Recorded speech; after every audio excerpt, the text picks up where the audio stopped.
nous sommes en train de parler de la mise en tourisme des 145 territoires de la République démocratique du Congo. Actuellement, nous sommes en train de vous expliquer les postes frontaliers de la République démocratique du Congo. Nous avons dit que nous avons 165 postes frontaliers par où les gens peuvent entrer et par où les gens peuvent sortir. Vous devez enseigner ce que je suis en train de vous dire dès l'école maternelle, primaire, secondaire, parce que après ça sera trop tard. Pour résoudre les problèmes de guerre des groupes armés qui sévissent pendant plus de 30 ans, ce sont les bases, les élémentaires que nous devons enseigner à nos enfants. Parce que vous ne pouvez pas dire aux gens de protéger l'intégrité de la République démocratique du Congo alors que cette population ne connaisse pas là où les gens entrent et sortent. Et je suis en train de vous dire que le but, ce n'est pas seulement de connaître, mais comment les gens peuvent se retrouver, peuvent avoir de l'argent grâce aux postes frontaliers. Je vous ai dit que beaucoup de gens veulent aider la population locale, mais on ne leur a pas dit comment ils peuvent se retrouver. C'est ça l'innovation que nous voulons apporter. Nous avons dit que la Direction générale d'immigration contrôle les entrées et les sorties de la population. Et c'est la Direction générale d'immigration qui octroie des passeports, des visas, des tenants de passeports. Et derrière la Direction générale d'immigration, il y a une grande entreprise qui peut générer beaucoup d'argent et nous aider à sortir la situation de $2 par jour à $30 par jour. Nous ne savons pas vous parler de la profondeur de comment le tourisme peut transformer la population locale sans que nous puissions nous attendre sur les préalables. Aujourd'hui, nous allons parler des postes frontaliers entre la République démocratique du Congo et la République d'Angola. Vous devez savoir que nous avons la frontière avec l'Angola est de plus de 2000 km. Plus de 2000 km. Avec plus de 90 postes frontaliers. Ici, on ne parle pas de Pagna Road. Le Pagna Road, c'est là où des marchandises peuvent entrer par fraude, par contrebande. Mais je suis en train de vous dire des postes frontaliers qui sont reconnus entre deux pays parce que ce sont des coopérations bilatérales. C'est par ces postes frontaliers que peuvent entrer les marchandises et c'est par ces mêmes postes frontaliers que nos marchandises peuvent être exportées. C'est pourquoi vous devez enseigner aux enfants l'importance des postes et comment les gens peuvent se retrouver.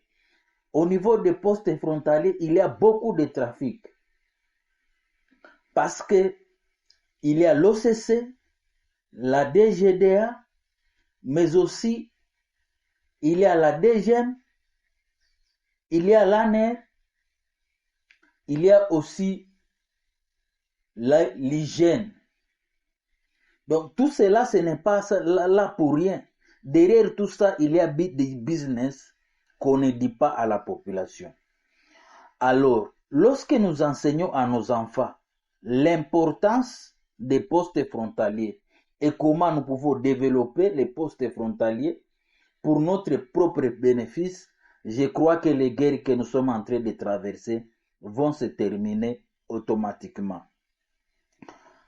Nous avons dit que si, du point de vue touristique, nous disons qu'un touriste qui entre par nos postes frontaliers paye $100 et que chaque poste frontalier a la capacité de recevoir 1000 touristes, combien d'argent nous pouvons avoir? C'est autour de 594 millions de dollars que nous pouvons encaisser dans la caisse de l'État.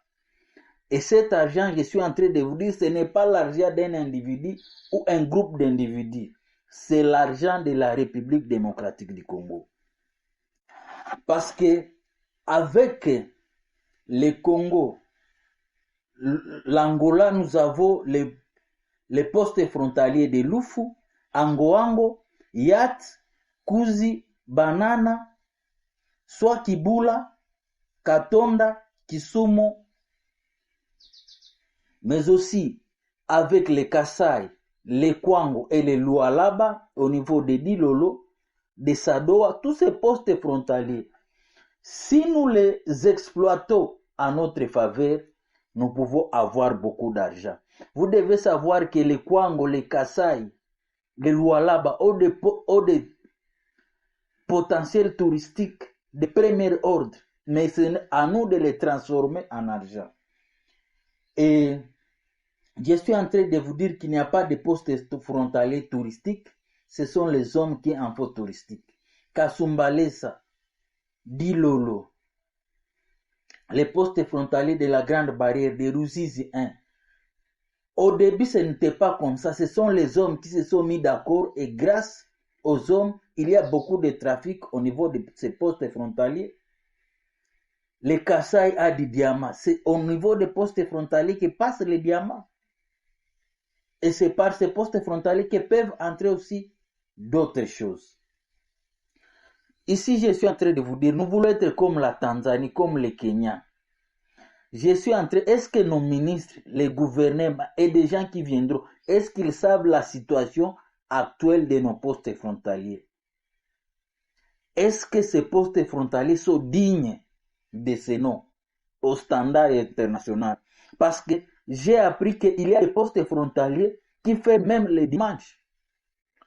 Est-ce que nous savons c'est quoi les postes frontaliers? Je suis en train de vous dire, au niveau de Kenya, le Kenya a des postes frontaliers. Et ces postes frontaliers sont synchronisés au niveau d'un serveur central. Il suffit qu'un touriste paye $50 au niveau de Kabanga, celui qui se trouve à Tunduma, celui qui se trouve à Mamanga, au Tanganyika, à Makuta, connaît directement qu'un touriste est entré et il a payé les visas et il est libre de circuler dans la Tanzanie. Est-ce que chez nous c'est possible? Avec ces 165 postes frontaliers, est-ce que nous pouvons synchroniser ces postes frontaliers de telle sorte que quelqu'un qui entre par soit Kibula, quelqu'un qui entre par Kasongolunda, soit automatiquement reconnu par quelqu'un qui se trouve au niveau de Sakanya, au niveau de Vis-à-Vis, au niveau de Djougou, au niveau de Ishasha, au niveau de Bunagana, au niveau de la Grande Barrière, au niveau de Yumbi, au niveau de Bosobor, au niveau de Yokam. Donc c'est ça ce que nous devons enseigner à nos enfants. L'argent de la République démocratique du Congo, des visas, ce n'est pas pour un groupe d'individus, c'est pour toute la République démocratique du Congo. Même ceux qui se trouvent au niveau de l'intérieur, parce qu'il y a aussi les gens de la migration au niveau de l'intérieur, Sankuru, Kasaï central, au niveau de Maniema, au niveau de Chopo, au niveau de Mongala, au niveau de l'Ituri, même si ces gens-là ne perçoivent pas l'argent au niveau des postes frontaliers, et aussi ils sont concernés, nous tous, parce que c'est l'argent de la République démocratique du Congo. À part cela, lorsque nous, la population locale, nous aurons compris l'importance des postes frontaliers et que nous puissions les maîtriser, cela va nous permettre de bien choisir les ambassadeurs, les consulats. Quelqu'un qui est un ambassadeur, un consulat, et ils ne connaissent pas les postes frontaliers de la République. Les jours où un touriste va lui dire que j'aimerais entrer par Kuzi, Sava, Songomani, Swakibula, Katombo, est-ce qu'il sera capable de répondre? Parce que c'est ce que nous devons enseigner à nos enfants. Connaître les postes frontaliers et comment, grâce à ces postes frontaliers, ils peuvent se retrouver. Au lieu de leur enseigner, une fois terminé l'étude, ils sont dans la tête. C'est comme ça que nous allons résoudre les problèmes que nous sommes en train de traverser. Parce qu'actuellement, nous avons des difficultés à contrôler les entrées et les sorties au niveau de la République démocratique du Congo. Avec les réfugiés, c'est très difficile que nous puissions développer notre nation.